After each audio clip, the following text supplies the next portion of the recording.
My thermal vest! I raced into the kitchen and pulled open the duster drawer.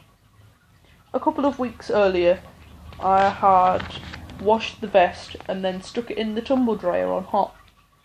When I pulled it out an hour later, it would have fitted Action Man, and it had been condemned to spend the rest of its working life polishing horse brasses.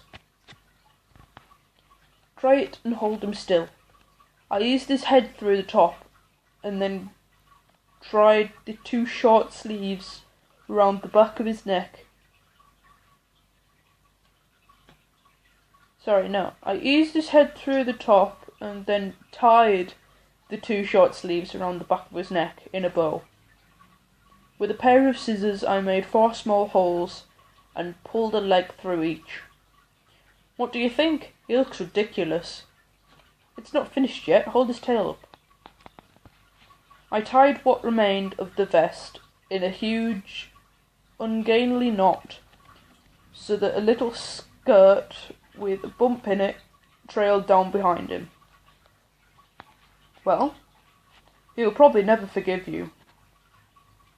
I tied up the loose slack with a couple of safety pins, a paper clip and a staple gun. There. It should have been made for him. By whom exactly? At least he had stopped shivering. Either the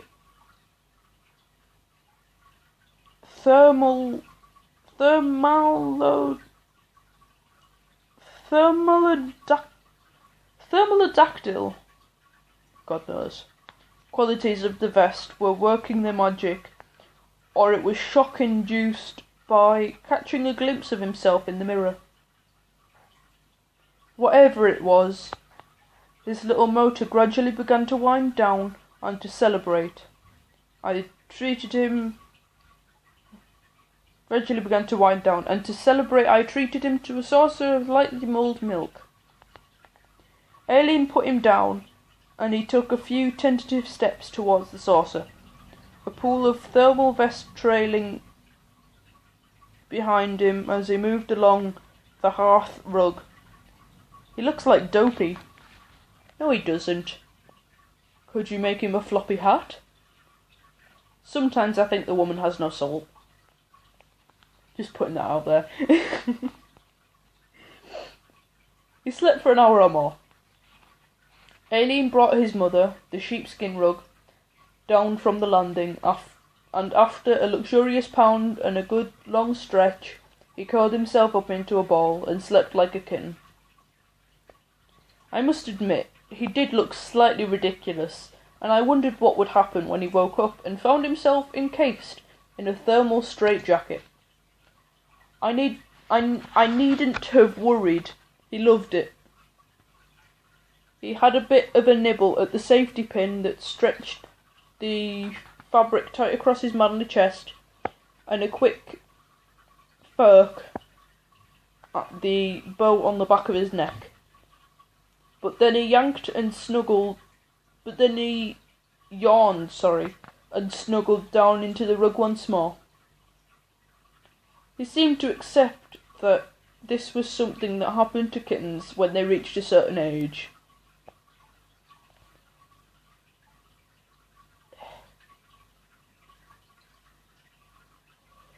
Sorry about that.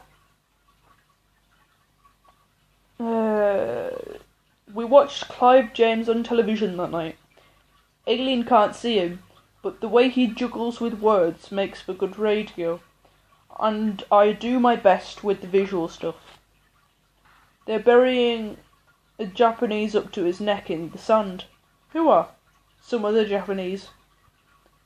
Why the audience laughing? I have no idea. The kitten sat between us and hung on my every word. Clive James was slightly above his head, but I work at a mental level which kittens find appealing, and he seemed to appreciate my interpretation, whatever that word is.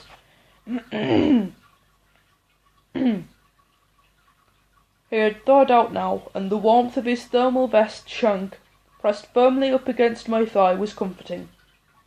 I stroked him, and he purred. I had a puppy for my 16th birthday. A week later, I came down early one morning and stroked him as he lay in his basket. His body was firm and solid, unresponsive, and very dead. I hadn't wanted a pet since then. They'd die on you. Much better to throw a stick for a stranger's dog in the park. Make a fuss of it, and then walk away. They're letting lots of tiny crabs loose now. What are they doing? They're crawling all over their heads. The kitten shuddered and caught my eye. What's on the other channel? It was football, and he seemed to like football. He jumped down and sat right in front of the television, his head sweeping through 30 degrees like a gun turret on a Sherman tank. Lee Chapman belted the ball over the Coventry crossbar, and the blessed John Motson looked deeply into the recesses of the striker's mind and knew exactly what he was thinking. The veteran will be kicking himself for missing that one, he claimed. Veteran? What did he mean? What did he mean, veteran? I played in the same team as Lee Chapman's dad in the Air Force. The kitten turned his head and looked up at me. It bobbled as he hit it. On the television, Trevor Brooking stepped in to defend the tall centre forward. I think you'll find, as we look at the replay, John, that it bobbled just as he hit it. The kitten nodded in agreement. Told you. Then he went off behind the television to see if he could find the ball. Where's Normal gone? Asked Aileen, feeling the empty gap between us. He's gone to have a look for the ball. Here he comes now. The kitten sauntered back round the video cabinet wearing his vest with all the panache of a Lagerfield model. Can't find it. He sat down again to watch the match. Oh, they've got another one. What about Thermal? Asked Aileen. What about it? For a name. I like it. She leaned forward and spoke to the kitten. What about you, Thermy? Do you like it? His tiny ears pricked in response, but then